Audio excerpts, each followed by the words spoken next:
सो आज की ये वीडियो काफ़ी इनफॉर्मल है और मैं बेसिक क्वांटम मैकेनिक्स और क्वांटम फिजिक्स पर ये वीडियो बनाना चाह रहा हूँ। कुछ कमेंट आया था वीडियो पे मेरी कि काफ़ी बोरिंग वीडियो होती है मेरी, और ने कहा, स्टूडेंट ने किसने कहा था कि कंटेंट तो ठीक रहता है लेकिन बोरियत होती है हमें आपकी वीडियो सुनने में, है ना, स्टडी करने में। तो मुझे भाई इंटरटेन करना तो आता नहीं है क्योंकि I am not any actor और हीरो, है ना। बट ठीक है, मैं कोशिश करूंगा कि बोरियत ना हो पढ़ाई करते समय, ठीक है। लेकिन generally I am very boring person, so मैं पहले ही बता देता हूँ, अगर आप इंटरटेनमेंट करना चाहते हैं तो इस वीडियो को मत देखिए आगे, है ना, इसे यहीं पे छोड़ दीजिएगा। क्वांटम मैकेनिक्स का डिस्कशन करने वाले हैं, तो बहुत सारी वीडियोस हैं मेरी बनी हुई, लेकिन मैंने कोई स्ट्रक्चर कोर्स नहीं बनाया हुआ क्वांटम मैकेनिक्स पर, है ना, क्योंकि मुझे नहीं मालूम कि ऑडियंस कैसी है, और I don't know how many audience want this subject and in what level, BSc level, MSc level और रिसर्च लेवल। दैट्स व्हाई कोई स्ट्रक्चर्ड तुम्हें वीडियोस नहीं मिलेगी, है ना, मेरे इस चैनल पे। तो क्वांटम मैकेनिक्स का यहाँ पे भी जो मैं बात कर रहा हूँ, बेसिक ही बात करने वाला हूँ कि क्या है, कैसे पढ़ें, कुछ फंडामेंटल्स क्वांटम मैकेनिक्स के, मैथमेटिकल स्ट्रक्चर क्वांटम मैकेनिक्स का, ये सब चीज़ें जो हैं, जो कि आप लोगों के किसी के हो सकता है गेट के एग्जाम में काम आ जाए, किसी के हो सकता है आईआईटी के एग्जाम में काम आ जाए, किसी को हो सकता है किसी की क्यूरोसिटी सॉल्व करने के काम में आ जाए, ठीक है।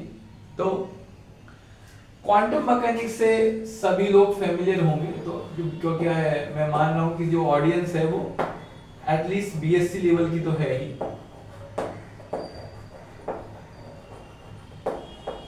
ठीक है। फिर भी जो लोग फेमिलियर नहीं है, बता दूं, quantum mechanics is a microscopic physics और microscopic science. Microscopic means atomic level पे या फिर न्यूक्लियर लेवल पे जब आप स्टडी करना चाहते हैं तो क्लासिकल मैकेनिक्स के रूल्स वहां पे एप्लीकेबल नहीं होते हैं।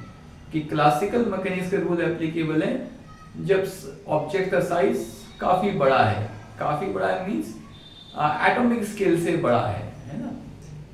हम एटॉमिक स्केल का साइज नहीं ले रहे हैं, और बहुत ही कंक्रीट लेवल में कहें तो जब सिस्टम जो है वो कंटिन्यूअस है, कंटिन्यूअस काइंड का सिस्टम ले रहे हैं, यानी कि जो पार्टिकल्स हैं, जो डिस्ट्रीब्यूशन ऑफ पार्टिकल है वो इस तरीके का है कि the distance between any two particle is very small compare to the size of the particle. Okay, तो हम उसे कंटिन्यूअस मान लेते हैं। जब भी कोई कंटिन्यूअस सिस्टम है तो वहां पे हम क्लासिकल मैकेनिक्स जनरली नहीं लगा रहे हैं, मैक्रोस्कोपिक लेवल पे। माइक्रोस्कोपिक लेवल पे जब आप पार्टिकल को डिस्क्रीटली स्टडी करेंगे वन बाय वन, तो वहां पे हम क्वांटम मैकेनिक्स लगा रहे हैं। ये मतलब एक मोटी मोटी डेफिनेशन बता रहा हूं मैं आपको, ठीक है। इसमें कुछ इश्यूज भी हैं, बट ठीक है, मैं आपको एक ब्रीफली बताया है, जो बहुत ही न्यू है उनके लिए बताया है मैंने, ठीक है। तो क्वांटम मैकेनिक्स की शुरुआत होती है from the time of the max Planck. First idea of the quantum hypothesis given by the Planck, जिसमें वो कहते हैं कि जो एनर्जी है वो कंटिन्यूअस नहीं है। एनर्जी जो है it is a sum of the discrete packets, each packets is known as the quanta और photon, ठीक है। ब्लैक बॉडी के लिए ये बात जो है प्लैंक ने की थी, और इसी बात को अप्लाई किया आइंस्टीन ने फोटोइलेक्ट्रिक इफेक्ट पे, और फोटोइलेक्ट्रिक इफेक्ट को एक्सप्लेन किया। यानी कि कोई भी जो एनर्जी है, किसी भी सिस्टम की एनर्जी जो है, आप वो h न्यू की मल्टीपल की फॉर्म में लिख सकते हैं। What is h, what is nu, what is n? See, h is the Planck constant, nu is the frequency of that particular energy, or the wave, or the light, or the radiation, and n is the number. यानी कि कहीं पर भी आप कह रहे हैं कि लाइट गिर रही है, लाइट आ रही है, तो उसका मतलब है बहुत सारे फोटॉन्स आ रहे हैं, बहुत सारे पैकेट्स आ रहे हैं एनर्जी के, और ईच पैकेट की जो एनर्जी है वो h न्यू है। एच प्लैंक कांस्टेंट रहेगा और न्यू फ्रीक्वेंसी रहेगी उस पैकेट की। यानी कि अगर रेड कलर की लाइट आ रही है तो रेड कलर की फ्रीक्वेंसी लेंगे आप, ब्लू कलर की लाइट आ रही है तो ब्लू कलर की फ्रीक्वेंसी लेंगे आप, एंड सो ऑन। इस तरीके से हम एनर्जी फाइंड आउट करते हैं। ये बहुत ही बेसिक हाइपोथेसिस है, क्वांटम हाइपोथेसिस जो है, ठीक है। लेकिन क्वांटम थ्योरी जो है बहुत ज़्यादा इवॉल्व होती चलेगी, बहुत कम समय में बहुत ज़्यादा इवॉल्व हुई है। जैसे अच्छा, ये क्वांटम डिस्कस करने का रीजन और ये भी है कि ये जो ईयर है, ये international quantum year, I think quantum year ये अनाउंस किया है ना। तो बहुत सारी कॉन्फ्रेंसेस, बहुत सारी चीज़ें क्वांटम को लेकर के हो रही हैं। और अभी कुछ सालों से क्वांटम कंप्यूटेशन भी एक बहुत ही इम्पोर्टेंट टॉपिक बन गया है, जिसकी वजह से लोग अचानक इसकी तरफ मुड़ गए हैं समझने के लिए what is quantum and how we pursue the quantum. Okay, so quantum is this in short, okay, in which जब हम माइक्रोस्कोपिक और डिस्क्रीट लेवल पे चीज़ों को देखते हैं, ओके। लेकिन it's not a mechanics, it's just a theory, it's just a quantum theory, okay. तो क्वांटम थ्योरी के आइडिया को बाद में इवॉल्व किया श्रोडिंगर ने, हाइजेनबर्ग ने, और बाद में डिराक जैसे कुछ साइंटिस्ट लोगों ने। ठीक है, आप YouTube पे देखेंगे तो बहुत सारी वीडियोस मिल जाएंगी इनके ऊपर, है ना। मैं एक ब्रीफ में आपको बता रहा हूँ। आप देखिए, हाइजेनबर्ग ने एक अलग क्वांटम मैकेनिक्स डेवलप किया, श्रोडिंगर ने एक अलग क्वांटम मैकेनिक्स डेवलप किया। श्रोडिंगर का जो क्वांटम मैकेनिक्स है वो कहलाता है वेव मैकेनिक्स।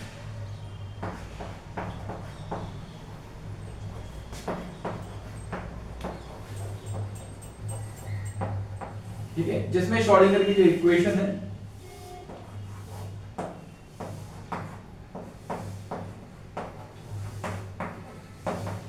ये time independent equation,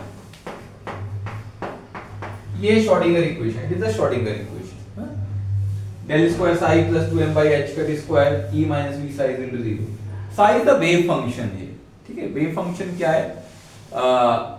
Okay, we will discuss in a separate video, or you can google it about what is the wave function। Actually किसी भी पार्टिकल से एसोसिएटेड एक वेव फंक्शन लेते हैं क्वांटम मैकेनिक्स में, और wave function की properties हैं कुछ, ये कंटिन्यूअस होना चाहिए और ये सिंगल वैल्यूड होना चाहिए, है ना। But exactly we can not measure the wave function, we always measure the square of the wave function और द प्रोबेबिलिटी डेंसिटी। ठीक है, ये एक वेव मैकेनिक्स जो कि श्रोडिंगर ने डेवलप की थी 1925 के अराउंड। उसी समय एक और मैकेनिक्स है, बोलते हैं matrix mechanics. See, I am very bad in the blackboard management, so I know कि मैं थोड़ा इधर लिख रहा हूँ, थोड़ा इधर लिख दे रहा हूँ, है ना, तो प्लीज मैनेज। ये होती है h psi is equal to e psi। h is the Hamiltonian operator and the psi is the wave function, or sometimes known as the eigen function। E is the energy of this Hamiltonian operator, it is known as the eigen value or eigen energy। ठीक है ना। तो अब हो सकता है कि बहुत लोगों को ये समझ ही ना आ रहा हो कि मैं क्या डिस्कस कर रहा हूँ। अभी डिपेंड हो रहा है कौन सी ऑडियंस से देख रही है।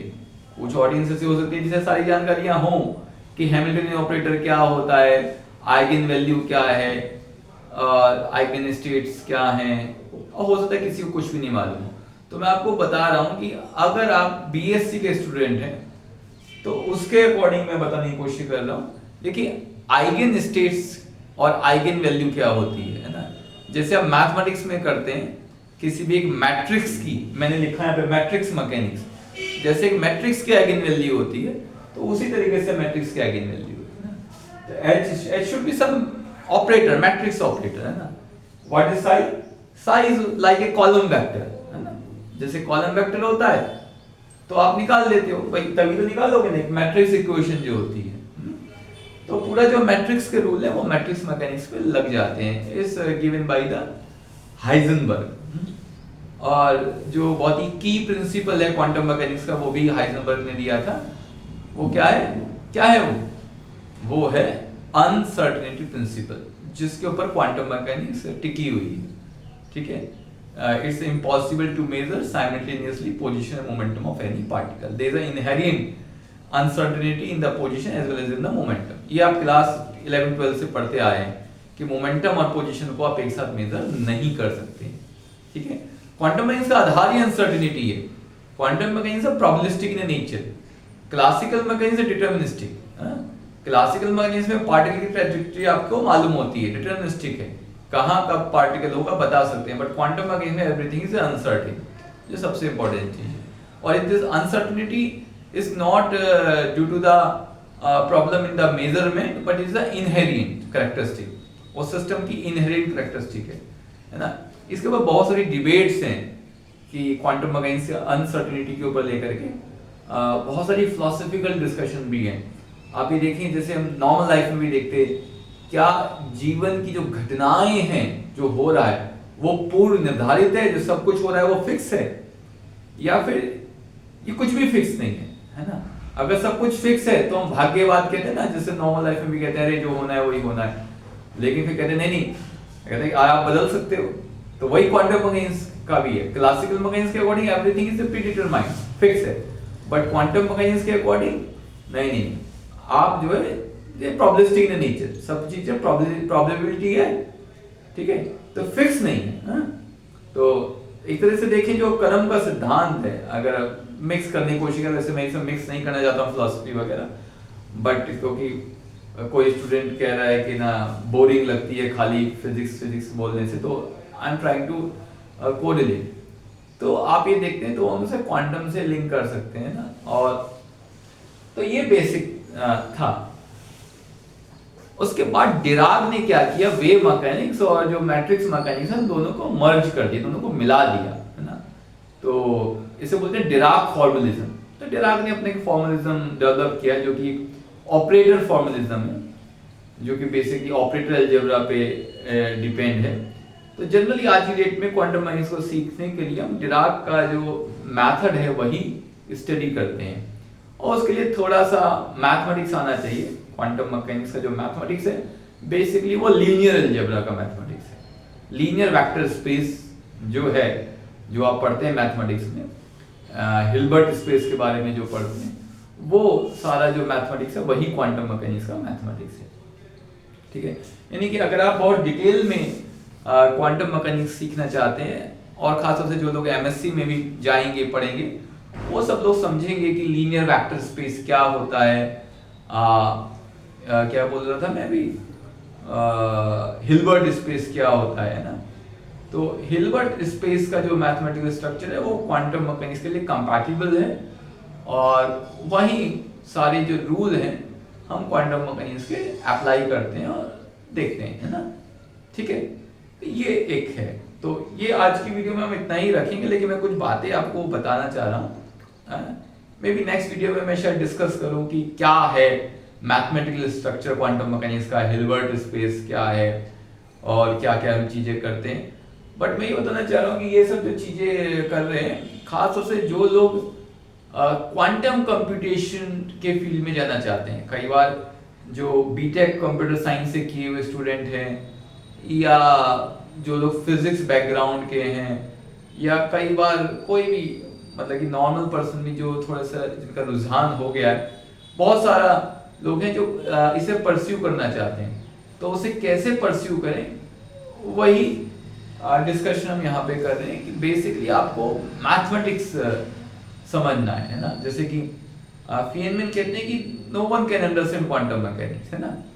एंड एक साइंटिस्ट कहते हैं, आई थिंक फीनमैन या कोई और कहते हैं, just shut up and calculate.